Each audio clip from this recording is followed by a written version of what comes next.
नमस्कार आप सब मित्रों को।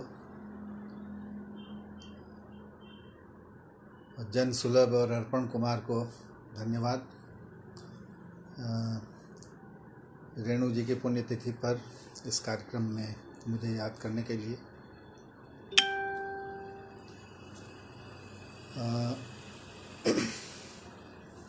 मैं रेणु जी की स्मृति को प्रणाम करते हुए अपनी बात शुरू करूंगा।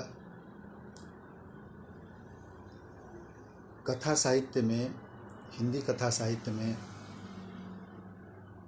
जो रेणु की उपस्थिति है वो किन वजहों से, किन कारणों से इतनी खास है, इतनी विशेष है। मैं इसी विषय पर अपनी बात रखूंगा। मुझे लगता रहा है इधर हाल में, ख़ास तौर पे पिछले साल रेणु जो जन्म शताब्दी वर्ष शुरू हुआ है और तमाम कार्यक्रम शुरू हुए हैं, तो रेणु को दोबारा कहीं गहरी नज़र से उनकी रचनाओं को देखने परखने का एक मौका भी मिला और समझ भी बनी, जिस आधार पर मुझे लगता है कि रेणु का शायद सबसे महत्वपूर्ण योगदान यह है कि उन्होंने जो हाशिया था, उन्होंने हाशिए को मुख्य धारा बना दिया। जो समाज का हाशिया था, भारतीय समाज का, खासतौर से उत्तरी भारत और बिहार जैसे पिछड़े राज्य के पिछड़े इलाके का, वो अपने आप में वो हाशिया ही है, समाज का, भूगोल का भी हाशिया है। तो उसको उन्होंने मुख्य धारा बनाया और एक नया कथा लोक का सृजन किया उन्होंने, और उसके लिए एक नई कथा भाषा उन्होंने हिंदी को दी।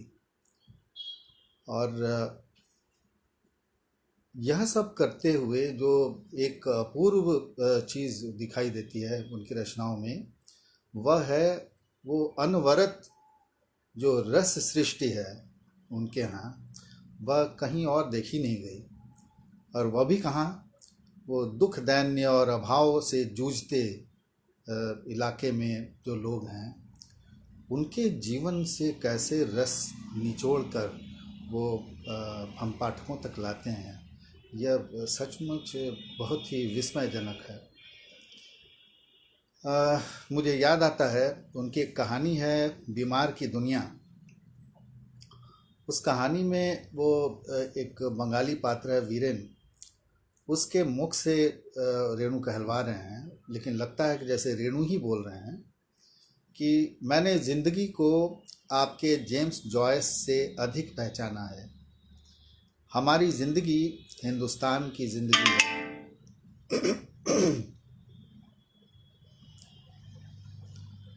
हिंदुस्तान से मेरा मतलब है असंख्य गरीब मजदूर किसानों के हिंदुस्तान से। हम अपनी मिट्टी को पहचानते हैं, अपने लोगों को जानते हैं। हमने तिल तिल जलकर जीवन की समस्याओं को सुलझाने की चेष्टा की है, ये रेणु कह रहे हैं। और अगर यह रेणु ही कह रहे हैं तो उनका दावा निराधार भी नहीं है। उनकी रचनाओं में जो जीवन है, जो विवरण है, वे इतने सच्चे और प्रामाणिक हैं कि उनके चित्रण के लिए जीवन को उसकी पूरी समग्रता में देखना, समझना और उसके प्रति एक गहरी आसक्ति उसकी पूर्व शर्त है। एक और जगह पर मुझे याद आ रहा उनका एक उद्धरण।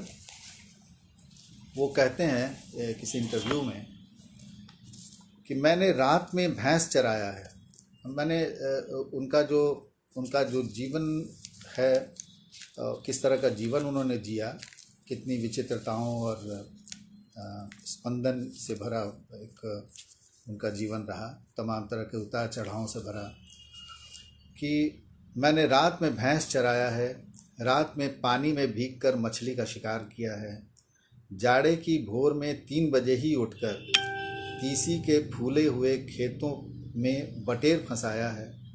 कलाली में बैठकर झूम झूम कर गीत गा गा कर दारू पिया है। बारातों में घोड़ा दौड़ाया है। पगड़ी बांधकर गांव वालों के साथ मिलकर लाठी से बाग मारा है।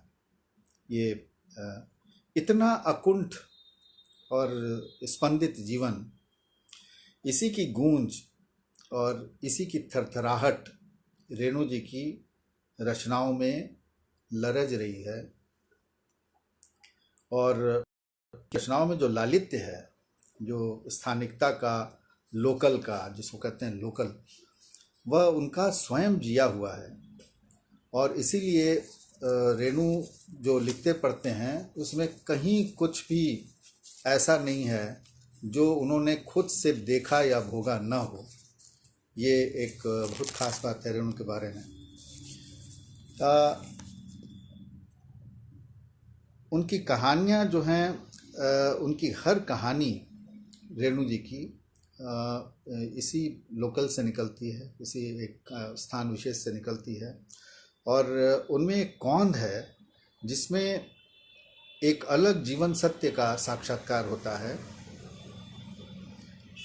उनकी कहानियाँ घटना विशेष, स्थिति विशेष या केवल पात्रों की क्रिया अंतःक्रिया पर आधारित नहीं है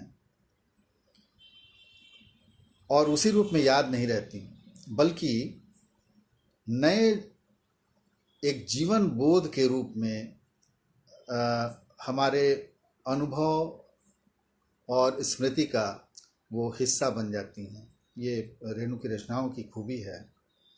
उनकी कहानियाँ मानो वे खिड़कियाँ हैं जिनसे हम जीवन के विविध रूपों को, चित्र विचित्र छवियों को देखते, निहारते और संवेदित होते रहते हैं, समृद्ध होते रहते हैं। उनको गेय जी ने धरती का धनी कथाकार कहा था और ये धनी कथाकार अपने पाठकों को संवेदना का धनी बनाता जाता है। और फिर इसीलिए रेणु इतने विशेष क्यों हैं, ये तो उनके इस जन्म शताब्दी वर्ष में ही हम लोगों को पता लगा। इसके पीछे उनका अपना जीवन और अनुभव चित्र है। उनके जीवन में राजनीति पहले आती है और लेखन बाद में आता है। और कह सकते हैं कि उन्होंने अपने राजनीतिक अनुभवों को बाद में लेखन का उपजीव्य बनाया। और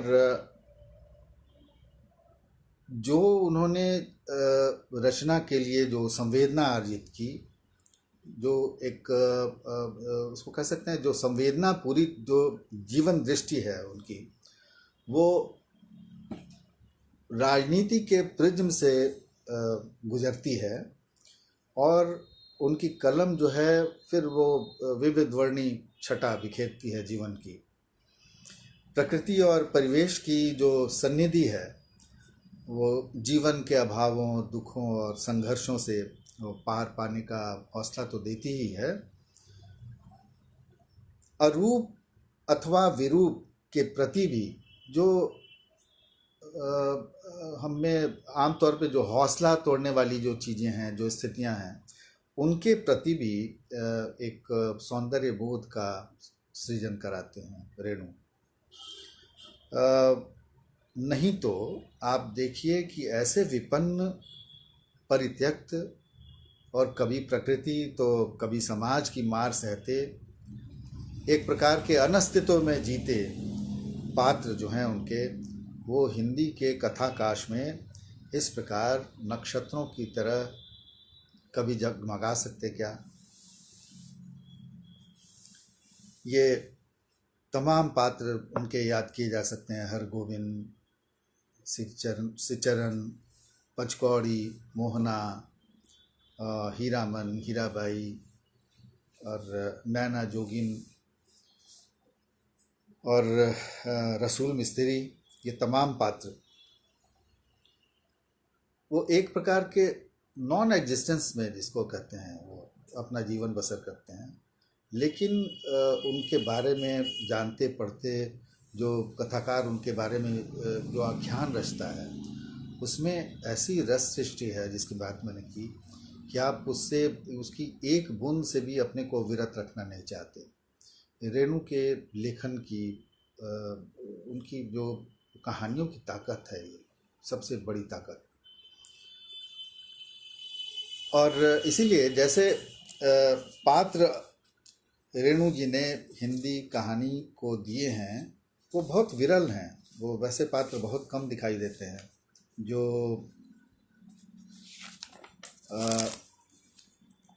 एक तरह से कहें कि अलग रंग रूप और गुण धर्म के पात्र हैं। लेकिन खास बात ये कि लगता है जैसे वो एक ही चाक से गढ़ी हुई मूर्तियां हैं और एक ही मिट्टी की बनी, और जीवन की भट्टी में जैसे साथ साथ पकी। तो रेणु के पात्र जो भी हों, जैसा कि मैंने कहा कि उनकी एक लोकेशन है, एक अवस्थिति है, और पात्र अपनी लोकेशन के साथ ही खुलते हैं। उससे वे बिल्कुल अविलग हैं, अविच्छिन्न हैं, जिसमें प्रकृति और उसके उपादानों के साथ ही उनकी जो आंतरिक चेतना है और उनके जो संवेग हैं वो सब शामिल हैं। रूप, रस, गंध, ध्वनि, इनका जो प्रयोग जो रेणु जी के यहाँ दिखाई देता है वो यूं ही नहीं है। यह लोकेशन ही मानो कह सकते हैं कि पूरी सृष्टि का ही एक सैंपल है, एक निदर्शन है, जिसमें मनुष्य, जीव जंतु और पादप वनस्पति और पर्वत, पठार, नदी, कछार सब मिलकर सब एक साथ हैं और अलग अलग दिखते हुए भी एक मेव है मानो। सच पूछिए तो ये सब जो मनुष्येतर जो सृष्टि है, जिसके बारे में वो जिसका वर्णन करते हैं रेणु अपने यहाँ, तो ये सब भी कहीं ना कहीं कथा का हिस्सा ही नहीं बनते, मानो वो कथा पात्र बन जाते हैं। ऐसा शायद ही कहीं हुआ हो, हिंदी में तो नहीं हुआ। रेणु का जो कथानक है वो मनुष्येतर सृष्टियों को भी अपने दायरे में लेता है। और जब हम किसी एक चरित्र की याद करते हैं, मोहना की, तो उसके साथ साथ वो जो टिटिहरी बोलती है, जो चील बोलती है, तो उसकी भी याद आती है। जो हीरामन के साथ उसके बैल भी याद आते हैं आपको। और मैंने कहा वो टिटिहरी की टिहुक टिहुक याद आती है जब वो पंचकौड़ी मृदंगिया मोहना को देखता है, उसके साथ मिलता जुलता है। आदिम रात्रि की महक कहानी याद आती है, उसमें कर्मा जो मुख्य पात्र है वो जब उसके साथ भूलना मुश्किल है, जो दुल की चाल से गश्त लगाता है उसका जो कुत्ता जो प्लेटफॉर्म पे घूमता है। तो ये सब जो जीव जंतु हैं, इस तरह से शायद ही कहीं आप उनको याद कर पाते हैं किन्हीं और रचनाओं में, जिस तरह से रेणु के यहाँ याद आते हैं ये सब पात्र। और कहीं कहीं तो इन्होंने अलग से इन जीव जंतुओं के बारे में, हमारे जो पालतू हैं या जो पालतू नहीं हैं, उनके बारे में भी अलग से उन्होंने वर्णन भी किया है रेणु जी ने, बाकायदा, और बहुत आत्मीयता के साथ वर्णन किया है।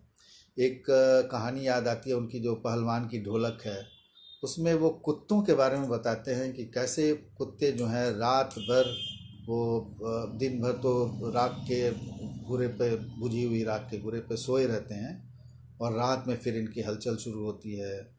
और हैजे से ग्रस्त गांव है, गांव में हैजा है, और जब वो समवेत जो रोना शुरू करते हैं तो एक किस प्रकार का एक भयावह एक वातावरण बनता है। तो इसका चित्रण भी रेणु करते हैं। आमतौर पे कहानियों में इस तरह की चीज़ें नहीं भी आती हैं। ये सब नेपथ्य की आवाज़ें हैं, नेपथ्य की उपस्थितियां हैं, जिनको रेणु जी ने, आप समझिए कि मंच दे दिया है। जो पूरा, हम जिसको कहते हैं कि पूरा प्लेटफॉर्म उनको दिया है, जिनको कहानियों में, कथाओं में पीछे की चीज़ माना जाता था, कि बैकग्राउंड की चीज़ें जो कभी भी मुख्य दृश्य में वो अपना स्थान नहीं पा सकती थी, तो उनको लेकर आए हैं रेणु जी। और ये इनकी एक और खूबी है। बहुत सुंदर सुंदर आपको दृश्य बंद याद आते हैं जब इनके बारे में आप बात करते हैं। तो आपको तीसरी कसम कहानी याद आती है। उसमें जो है वो कैसे कान सिकोड़ कर बैल सुनने की कोशिश कर रहे हैं इन दोनों की बातें, ऐसा आभास हो रहा है हीरामन को। तो कैसे वो फटकार लगाता है बैलों को प्यार के साथ कि ये कान चुनिया कर ये सब बातें सुनेंगे तो फिर 30 कोस का जो सफ़र है वो ऐसे ही कटेगा क्या। तो ये संवाद भी चलता रहता है इन जीव जंतुओं के साथ। तो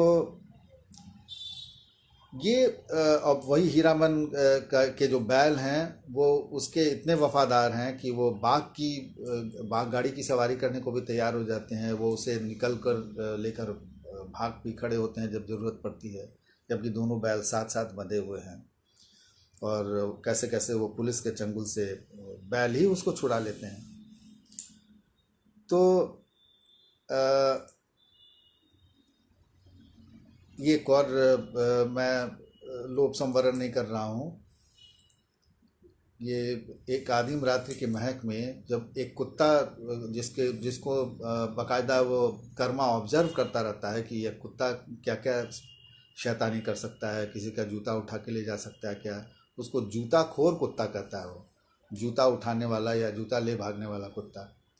तो वो बड़ा अच्छा अंत है। अंत के समय जब वो अपने बाबू के साथ जाने की तैयारी में है और कुत्ता जो है वो बाहर खड़ा है दरवाजे के, ट्रेन के बाहर प्लेटफॉर्म पे, और वो कूं कूं कर रहा है, जैसे कि उसको रोक रहा हो, कह रहा हो कि तुम मत जाओ।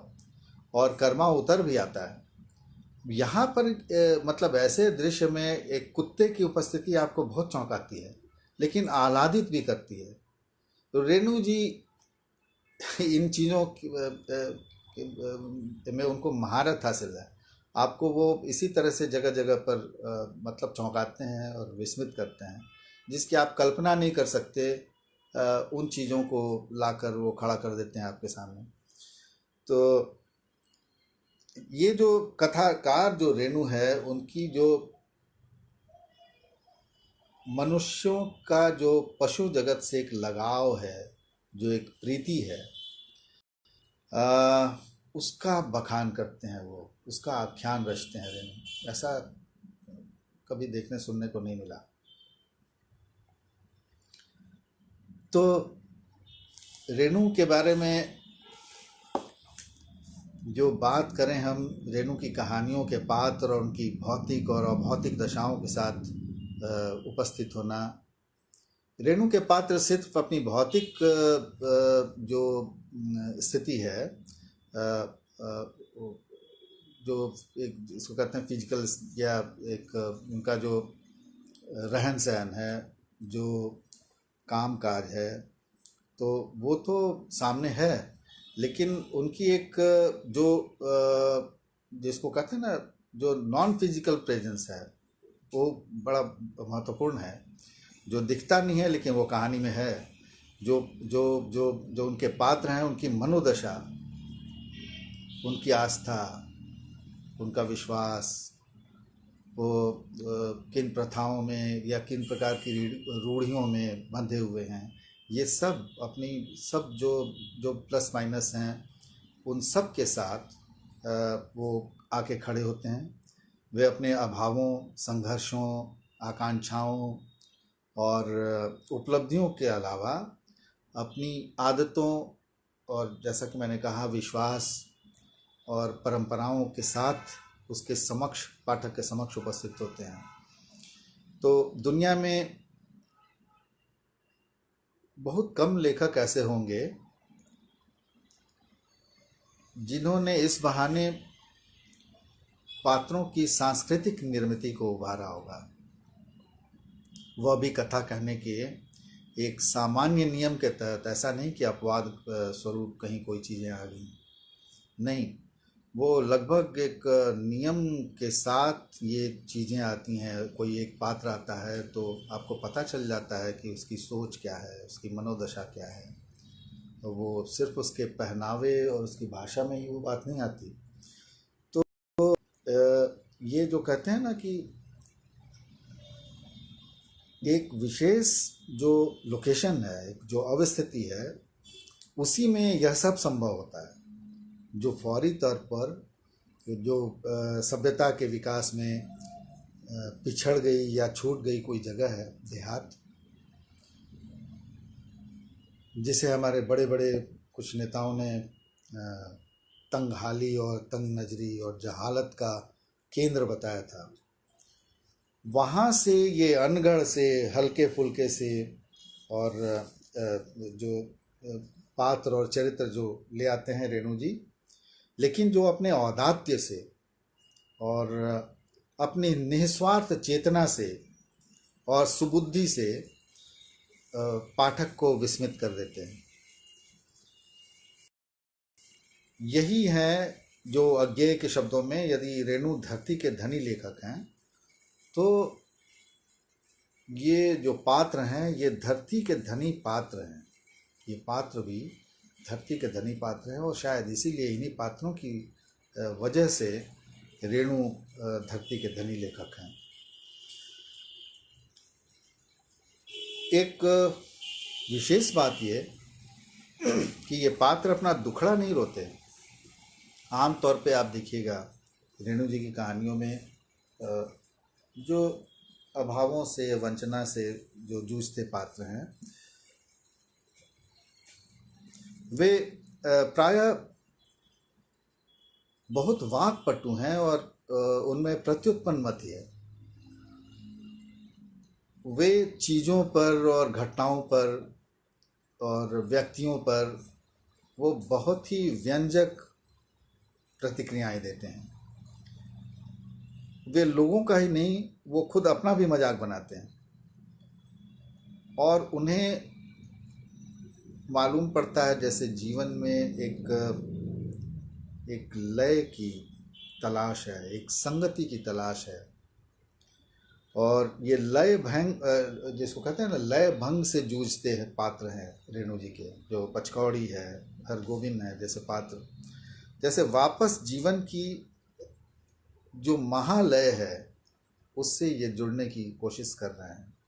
इसी कोशिश के साथ रेणु की कहानी शुरू होती है और इसी कोशिश में ख़त्म होती है, समाप्त होती है। रेणु जी की कहानियों में जो ध्वनियों की महिमा है वह यूं ही तो नहीं।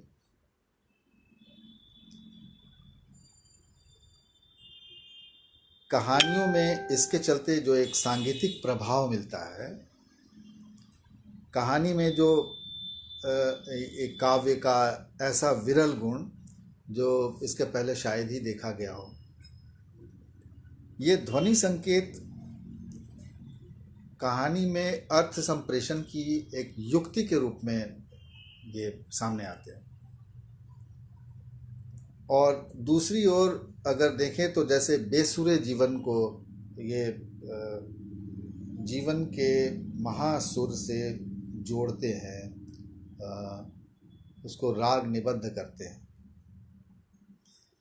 अब आदिम रात्रि की महक में जो चील की चीख है वो कर्मा को मानो एक खास दिशा में चलने का संकेत कर रही है, आवाहन कर रही है। वहीं रस प्रिया जो कहानी है इसमें कम से कम 4 स्थानों पर चील जो है वो टिहकारी भरती है और वो खींचता है पचकौड़ी और उस पर अपनी खींच उतारता है, उसको फटकार लगाता है। लेकिन वो चील मानो मृदंगिया को चिढ़ाती है और कोई भूली हुई सी याद पचकौड़ी के मन में टिहुकती है। हर बार मृदंगिया इसीलिए चील को झिड़कता है। तो ध्वनियों की बात करें तो रेणु के यहाँ कितने कितने प्रकार की ध्वनियाँ हैं। महीन, कानों में रस घोलने वाली, मोटी, हार्श जिसको कहते हैं, कर्कश, वो भाएं भाएं, सोएं सोएं, ऐसी ध्वनियाँ जो खुलकर बाहर ना आ पा रही हैं, ऐसी ध्वनियाँ। टिटेरी टेह टेह करती है, चील टिहुकारी भरती है, कुत्ता कुत्ता रेणु के यहाँ भौंकता नहीं, बुफ बुफ करता है। बैलों के जो गलों में बंधी घंटियां हैं, इनकी रुनझुन अलग। जो रेलवे के गार्ड साहबों के जो किस्म किस्म की आवाज़ वाले जो खर्राटे हैं, इनके बारे में इन्होंने लिखा है। इंजन की सीटी कैसी होती है और जहाज के भोंपू की कैसी आवाज़ होती है। और एक कर्कशा, एक काम विकल बौमा, बौमा मतलब बहुमा की जो गो गो या और तरह की जो आवाज़ आती है, जो सियारों का जो क्रंदन है, सियार रुदन जिसको कहते हैं। एक पेचक नाम का एक जीव है, पक्षी है, जो उसकी कैसी डरावनी आवाज़ आती है जब गांव में महामारी फैली होती है, और उसमें पेचक की आवाज़ से कितना डर फैलता है, कैसी दहशत पलती है वहाँ। तो ये तरह तरह की उनके यहाँ ध्वनियाँ हैं। लेकिन इन ध्वनियों के साथ साथ मृदंग की जो धातिंग धातिंग है, ढोलक की जो ध्वनि है, चटधा किरधा चटाक चटधा, जो पहलवान की ढोलक में की आवाज़ जैसे मृत गांव में संजीवनी भरती रहती है। हैजे और मलेरिया से पीड़ित एक भयार्त गांव में, जहाँ रोज लोग किसी न किसी जाने की, किसी न किसी व्यक्ति के उठने की, मतलब उसके मरने की जैसे प्रतीक्षा करते रहते हैं। इस कहानी में जो ढोलक की थाप से प्रेरित होकर अखाड़े में एक जो मुख्य पात्र है लुट्टन पहलवान, वह शेर के बच्चे को चित कर देता है। एक पंजाबी पहलवान को कैसे वो चित कर देता है। इसमें ढोलक की थाप जो है उसका आवाहन था, ऐसा शक्तिशाली आवाहन कि ये लुट्टन ने उसको पछाड़ दिया। इसीलिए रेणु की कहानियों में जो सांगीतिकता है, उसके मूल में स्वयं वह परिवेश है जहाँ से कथा जन्म ले रही है। जो उनका जो लोक है संगीत, ये रेणु जी का, उसमें बिना गीत संगीत के तो वैसे भी लोक जीवन की, जो हमारा जो ग्राम्य जीवन है, उसकी कल्पना नहीं की जा सकती। और इसमें केवल संस्कारों के ही गीत नहीं हैं, जो ऋतु परिवर्तन के गीत हैं, जो ऋतु चक्र परिवर्तन के, और जो कृषि कर्म के गीत हैं, जो संगीत है, जो लोक नाट्य है, विदापत नाच जैसा, या रसपिरिया, जो बिरहा है, कीर्तनिया नाटक है, चैता है, और जट जट्टिन जैसे जो नाट्य रूप हैं, और रास है। एक प्रसंग मैं आपको सुनाना चाहूँगा रसप्रिया का। 5 साल पहले तक लोगों के दिल में हुलारस बाकी था। पहली वर्षा में भीगी हुई धरती के हरे भरे पौधों से एक खास किस्म की गंध निकलती है। देखिए ये गंध तपती दोपहरी में मोम की तरह गल उठती थी रस की डली। वे गाने लगते थे बिरहा, चांचर, लगनी। खेतों में काम करते हुए गाए जाने वाले गीत भी समय असमय का ख्याल कर गाए जाते हैं। रिमझिम वर्षा में बारहमासा, चिलचिलाती धूप में बिरहा, चांचर और लगनी। हाँ रे हल जोते हलवाहा भैया रे, खुरपी रे चलावे मजूर, यही पंथे धानी मोरा हे रूसली। मतलब खेतों में जो काम करते हलवाहों और मजदूरों की से कोई बिरही पूछ रहा है कातर स्वर में, उसकी रूठी हुई धनी को इस राह से जाते क्या किसी ने देखा है। अब तो दोपहरी नीरस ही कटती है, मानो किसी के पास एक शब्द भी नहीं रह गया है। ये रस प्रिया में एक मैंने आपको उदाहरण सुनाया। तो शब्द खो रहे हैं और लय टूट रही है, और जब पंचकौड़ी यह सब सोचकर और याद करके आहें भर रहा है, ठीक उसी समय चील टिहुकती है, मानो संगीत के नाम पर अब यही कुछ बच गया है। रेणु ने अपनी कहानियों में मातृशक्ति को भी एक अलग ही ढंग से प्रतिष्ठापित किया है। आपको उनकी कहानियों में अनेक मातृविहीन चरित्र मिलते हैं जो ममता का आश्रय ढूंढते हैं, और प्रायः उसकी छां उन्हें मिलती भी है। जो संवदिया का हरगोविंद है, टूअर टापर, निपट निसंग व्यक्ति, और उसका काम संवाद पहुंचाना है, लेकिन उसकी ज़रूरत किसी को है भला? उसे तो जब हवेली से बड़ी बहुरिया अपने नैहर संदेशा भेजने को बुलवाती है, तो जैसे उसको अहमियत का, अपनी अहमियत जो खो गई अहमियत है उसका जैसे उसको भान होता है। और बहुरिया की जो दारुण स्थिति है उसको देखकर उसे बहुत तकलीफ होती है।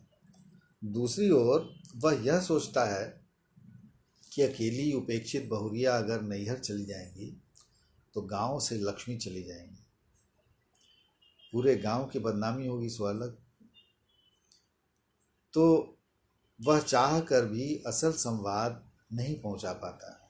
लौटकर वो बड़की बहुरिया के पास पहुंचता है और उनके चरण पकड़ लेता है, माफ़ी मांगता है और कहता है कि अब वह उनका बेटा है, वे माँ हैं, उनकी देख रेख और सुरक्षा अब उसके जिम्मे। हरगोविंद बड़की बहुरिया का पुत्र बनकर वास्तव में पूरे गांव की ओर से एक सुरक्षा वृत्त में उन्हें ले लेता है। उसी तरह आप देखिए कि आदिम रात्रि की महक, उसमें आसाम से लौटती किसी ट्रेन में एक लावारिश माल की तरह किसी बाबू को एक लड़का मिलता है। यही करमचंद अथवा कर्मा है। और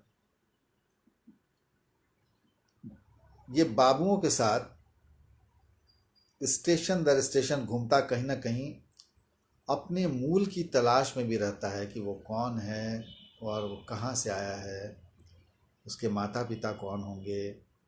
लेकिन वो तो फिलहाल अपने बाबू जो उनके पालक होते हैं उन्हीं को अपना सब कुछ मानता है। और यही करमचंद जो है कहानी के अंत में अंधमुंधी आँखों से एक सपना देखता है। सपना क्या देखता है कि वह एक अजीब सी गंध का पीछा कर रहा है, जहाँ मतलब न मालूम ये कहाँ चला जा रहा है। उस गंध का पीछा करते करते उसमें अतीत की कटु स्मृतियाँ उसे डरा रही हैं। कोई चोर कहकर उसे उसके पीछे चिल्ला रहा है, एक इंजन उसके पीछे पीछे दौड़ा आ रहा है। वह डर कर सरसतिया की गोद में नहीं, उसकी बूढ़ी माँ की गोद में अपना मुँह छिपाता है। ये देखिए क्या क्लाइमैक्स इस कहानी में रचा है इन्होंने। एक कोई साधारण कथाकार होता तो वो सरसतिया की गोद काफ़ी होती कर्मा के लिए, लेकिन नहीं, उसकी बूढ़ी माँ की गोद में कर्मा अपना मुंह छिपाता है। और एक कर्मा जो एक गंध के समुद्र में डूब जाता है, उसको समझने की बात है कि वह दरअसल ममता की सुगंध है। तीसरी कसम का नायक हीरामन, वह भी मातृविहीन है, लेकिन उसकी भौजाई ही उसके लिए माँ है, उसके सुख दुख की हिस्सेदार, और वही उसका ठौर है। वो जहाँ कहीं से भी थका मांदा लूटा पिटा पहुँचता है तो अपनी भाभी के पास ही पहुँचता है और उसे माँ की तरह वो समादर देता है, प्यार करता है, और बदले में वो भी उसे अपने पुत्र की तरह वो पालती है। एक जो मैंने कहानी के बारे में बताया, पहलवान की ढुलक, वो एक अजब कहानी है। इसका मुख्य पात्र जो लुट्टन पहलवान है, वह केवल 9 वर्ष की आयु में अनाथ हो जाता है। शायद यह पहली कहानी होगी, मैंने तो नहीं पढ़ी कोई और कहानी, जिसमें एक 9 साल के बच्चे को उसकी सास पालती है। उसे गांव के लोग, मतलब उसकी सास को, दुख देते रहते हैं और वह मन ही मन कुपित होता रहता है, और इसका बदला चुकाने के लिए ही वह जो लुट्टन है वो लुट्टन पहलवान बन जाता है। अपनी माँ, अपनी सास से हुए दुर्व्यवहार का बदला लेने के लिए शायद ही कहीं कोई कथा पात्र आपने ऐसे देखा हो।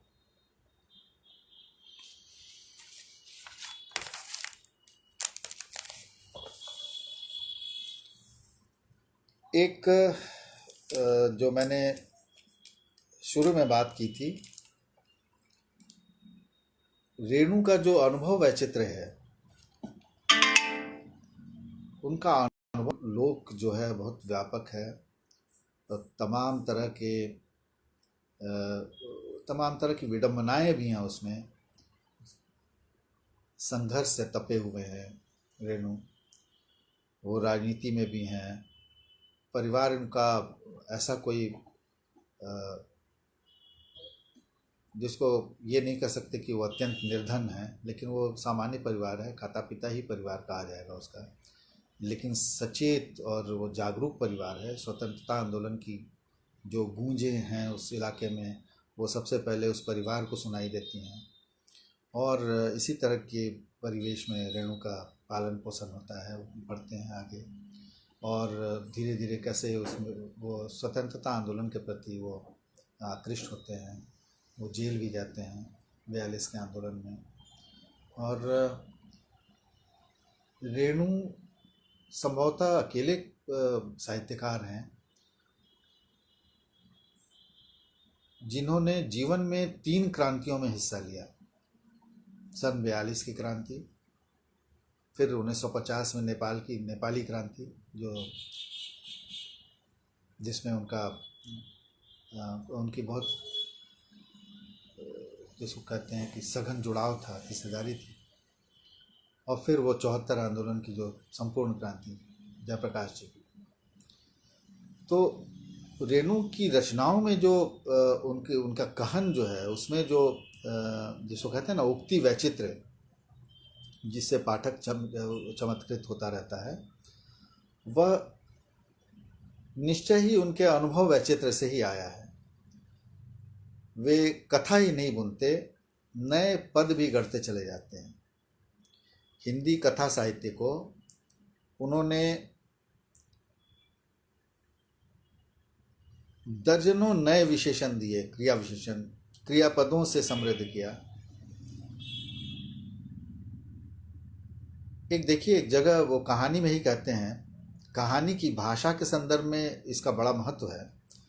तीसरी कसम में हीरामन की एक उक्ति है, वो कहता है, कचराही बोली में 2-4 सवाल जवाब चल सकता है, दिल खोलकर गप तो गांव की बोली में ही की जा सकती है। ये बड़ा महत्वपूर्ण कथन है वो रेणु की कथा भाषा के संदर्भ में, और हम सब के लिए ये बड़ा महत्वपूर्ण कथन है। कचराही बोली मतलब कचहरी की जो ऑफिशियल बोली है, जिसको हम लोग कहते हैं ना मानक भाषा में बात करना और ऑफिशियली कम्युनिकेट करना और कथा लिखना, रचना करना, ये दोनों दो बातें हैं। और वो कहते हैं कि अपने मन की बात जो है वो तो गांव की बोली, मतलब आम, जो आम फहम भाषा है हमारी, जिसमें हम बात करते हैं, लोगों के साथ जो संवाद करते हैं, तो उसी में मन खोल कर, दिल खोल कर हम अपनी बात कह सकते हैं। तो इसीलिए उनके पात्र जो दिल खोलकर अपनी बोली बानी में जो गप करते हैं, तो उनके यहाँ इसीलिए आप देखिएगा कि कुछ भी ऑफिशियल नहीं है, कोई चीज़ औपचारिक नहीं है। बनावटी तो खैर उसका तो दूर दूर तक रेणु की रचनाओं से मतलब कहते हैं कि सरोकार नहीं है। आपको कोई चीज़ रेणु के यहाँ बनावटी नहीं दिखाई दे सकती। और तो इसीलिए उनकी भाषा में जो हिंदी तो है ही, हिंदी में लिखते हैं वो, मैथिली, मगही, बांग्ला, भोजपुरी और इन तमाम भाषाओं की जो एक मिली जुली छौंक है, इसमें जो हिंदी संज्ञा विशेषणों का वह बिगड़ा हुआ अथवा भ्रंश रूप भी शामिल है, जो ग्रामीण लोग बोलते उच्चारते हैं। अब रेणु के यहाँ, रेणु इनका एक विट के रूप में बहुत ज़बरदस्त इस्तेमाल करते हैं इस भाषा का, इन बिगड़े हुए या शब्द रूपों का।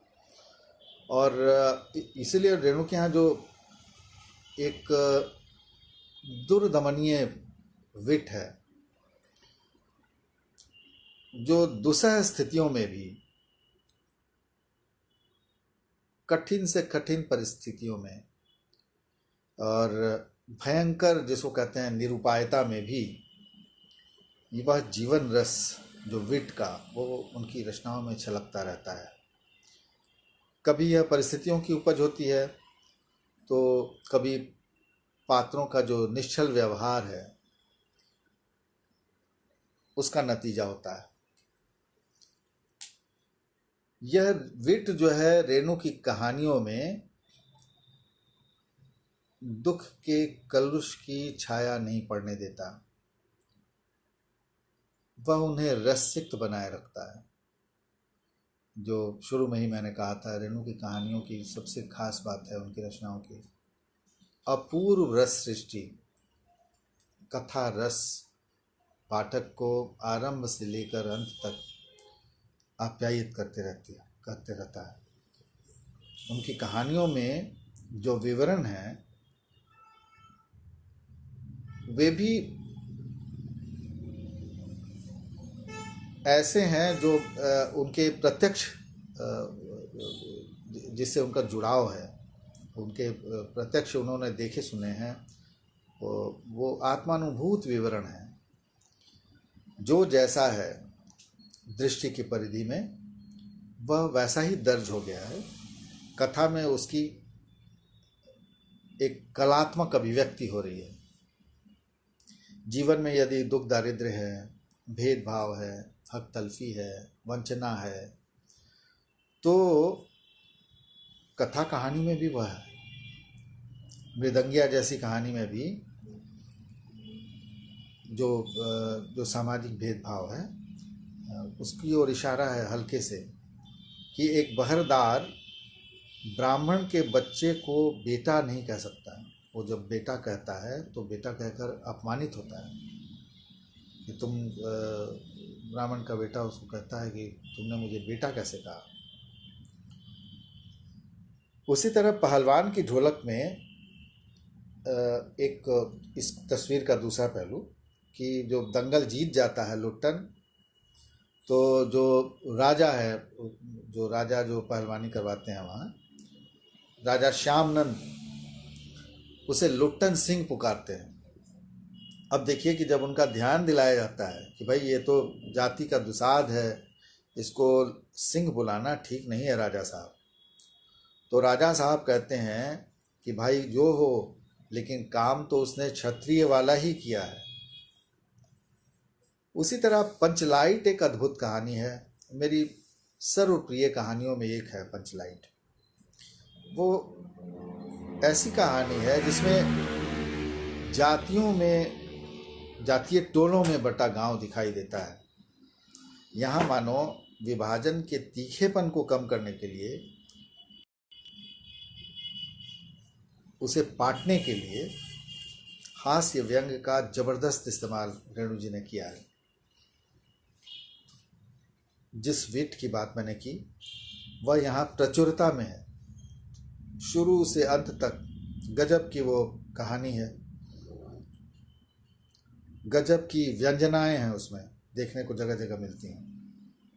और हास्य में और व्यंग में डूबा हुआ मालूम पड़ता है कि वो एक बहुत ही, जबकि उसको सामाजिक दृष्टिकोण से देखें या समाजशास्त्रीय दृष्टि से देखा जाए तो बड़ा बहुत ही तल्ख वो या कह सकते हैं कि बेचैन करने वाला एक परिवेश आपको दिखाई देगा। लेकिन रेणु के कलम की जादूगरी ये है कि वो अपनी रचनाओं में वो दिखाते सब कुछ हैं, लेकिन आप देखिएगा कि वो उसमें खुद वो उस भेद दृष्टि से अपने को ऊपर उठा ले जाते हैं, अपने को उससे दूर रखते हैं। और इसीलिए जो उन्होंने राजनीति की पृष्ठभूमि की जो कहानियाँ भी लिखी, तो उसमें भी आप देखिएगा कि वो खुद भेद दृष्टि के शिकार नहीं है। जो कथाकार है वह कहीं एकत्व की ओर, एक न्योता की ओर, एक बड़े समवाय की ओर पाठक को ले जाना चाहता है, जहाँ सब मिलजुल कर बराबरी के स्तर पर जिएं और रिश्ता कायम रखें।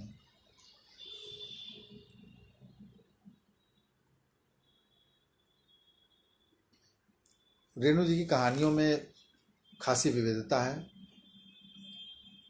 हालांकि ज़्यादातर कहानियाँ उनकी कोसी अंचल की ही हैं। इनमें किसान है, मजदूर है, गाड़ीवान है, इसमें लोक कलाकार हैं, बुनकर हैं, दस्तकार हैं, यही नहीं राजे और जमींदार भी हैं,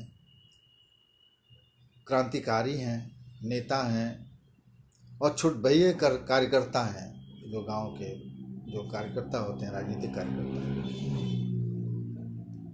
इसी में आप देखिए नैना जोगिन हैं, हीराबाई हैं, सरसतिया और उसकी माँ है, बौमा है यानी बहू माँ, मानो है एक, और लाल पान की बेगम भी है। ऐसे स्त्री चरित्र हैं। तो हिंदी की जो कथा भूमि है उसको कोसी सप्तकोसी के जल से सींच कर मानो रेणु ने उसे और उर्वर और प्राणवान बना दिया। रचनाशीलता का एक नया उन्मेष रेणु ने खड़ा किया। उनकी कहानियाँ जिजीविषा की कहानियाँ हैं,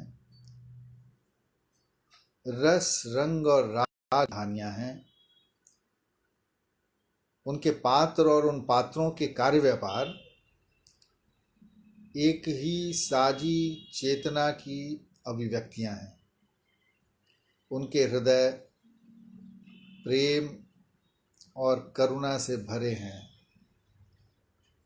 दुख दैन्य रोग शोक से जूझते हुए भी ये पात्र जीवन का अपरूप रूप रचते हैं,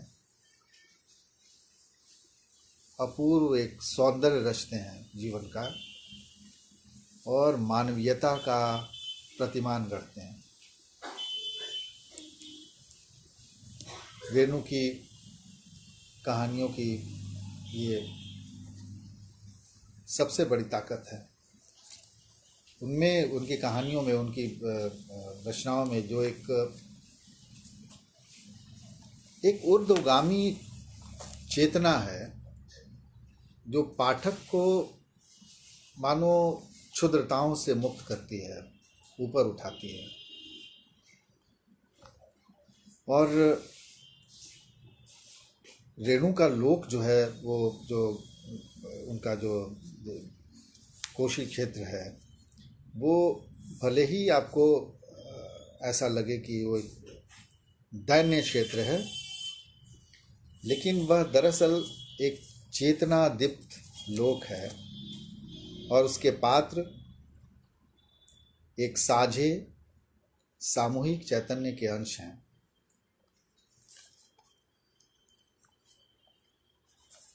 रेणु जी पर बहुत सारी बातें हुई हैं और 12-14 अंक पत्रिकाओं के ऊपर केंद्रित हैं।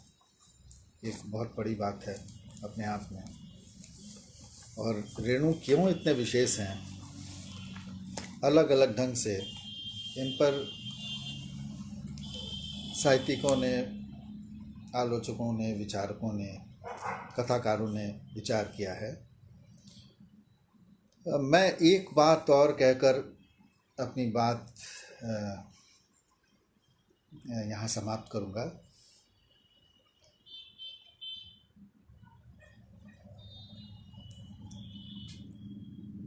भूमि रेणु की रचनाओं का, उनकी रचना धर्मिता का जो केंद्रीय तत्व है, यह भी पहले कभी नहीं देखा गया। उनकी वैचारिक चेतना का जो केंद्रीय तत्व है वो भूमि है। भूमि, भूमि संबंध, भूमि संबंधों पर उसके कितने आयाम हैं समाज जीवन में, इस पर क्या इतनी रचनाएं कभी आपको दिखने को मिली? किसी एक कथाकार ने इस तरह से लिखा हो। और आगे जब बढ़ेंगे तो यहाँ फिर भूदृश्य भी इसमें शामिल कर लें, जो इनके यहाँ अद्भुत बिंब हैं भूदृश्यों से संबंधित। जो इनका जो ये भूमि वाला जो ये जो तत्व है इनकी चेतना का, और यही तत्व जब सृजनात्मक चेतना में रचना के रूप में ढलता है तो वही मानो जन्मभूमि ये जब रचना के रूप में ढलता है, मैंने कहा वो जो भूमि का तत्व है, तो वही जन्मभूमि, मातृभूमि या फिर स्थानिकता में रूपांतरित हो जाता है। और भूमि, विशेषकर भूमिहीन जिस प्रकार और जितनी जगह उनकी रचनाओं में घेरते हैं, वह सचमुच विस्मयकारी है। लगातार भूमिहीनों के वे पहले कथाकार हैं। विपन्न पात्रों को नायकत्व प्रदान करना ही कभी कभी लगता है जैसे उनके लेखन का प्रधान उद्देश्य है। उनके लेखन का यह भी एक अद्भुत पक्ष है कि उन्होंने अनेक स्थानों पर मानो भूमि का ही मानवीकरण कर दिया है। एक खास जगह को, स्थान को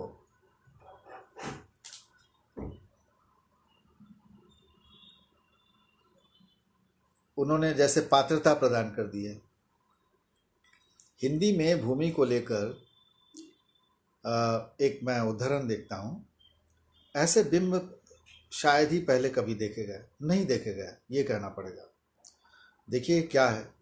धूसर, वीरान, अंतहीन प्रांतर, पतिता भूमि, ये परती कथा है। पतिता भूमि, परती जमीन, बंध्या धरती, धरती नहीं धरती की लाश जिस पर कफन की तरह फैली हुई है बालू चरों की पंक्तियाँ।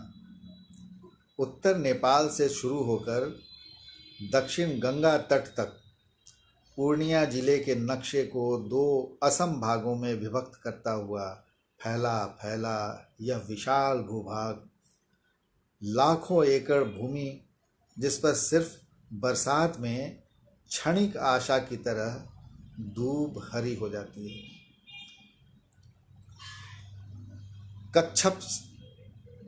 कच्छ पृष्ठ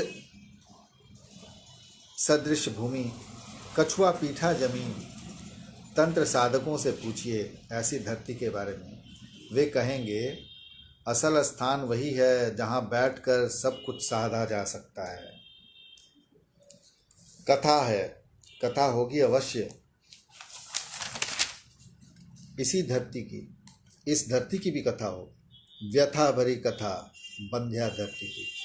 ये रेणु जी ने पति पर कथा में एक भूदृश्य बिंब एक सृजित किया है। तो मैं ये कह रहा था कि ये जो भूमि है जिसके बारे में रेणु बता रहे हैं, यही रेणु की तपोभूमि है। और अज्ञेय उन्हें यूं ही धरती का धनी नहीं कहते, और इसीलिए निर्मल वर्मा ने उनके लिए लिखा कि रेणु समकालीनों के बीच संत की तरह है।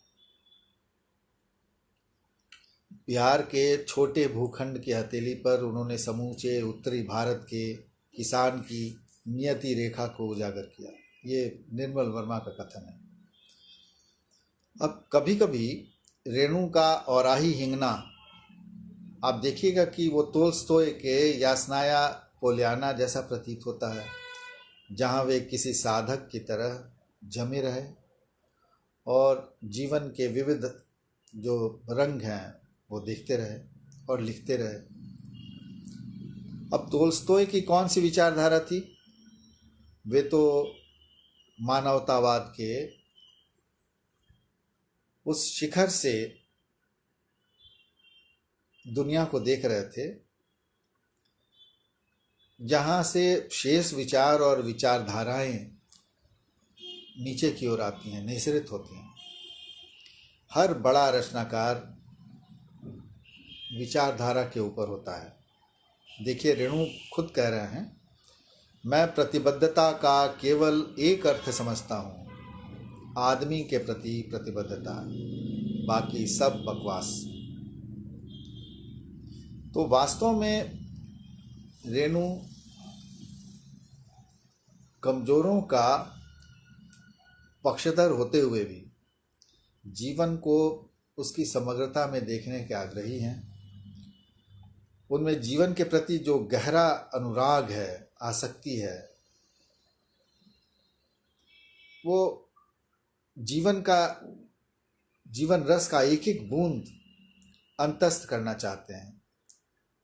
इसीलिए उनकी रुचियों का विशाल क्षेत्र है और उन पर तमाम तरह के प्रभाव हैं।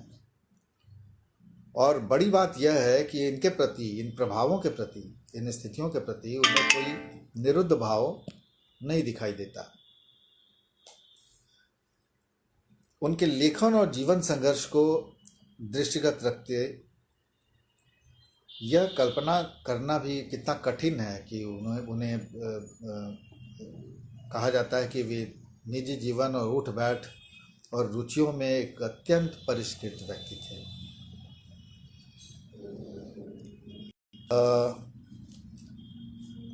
मेरा ख्याल है अच्छी खासी चर्चा हो गई है। समाजवादी आंदोलन से आरंभ से लेकर अंत तक रेणु का जुड़ाव बना रहा।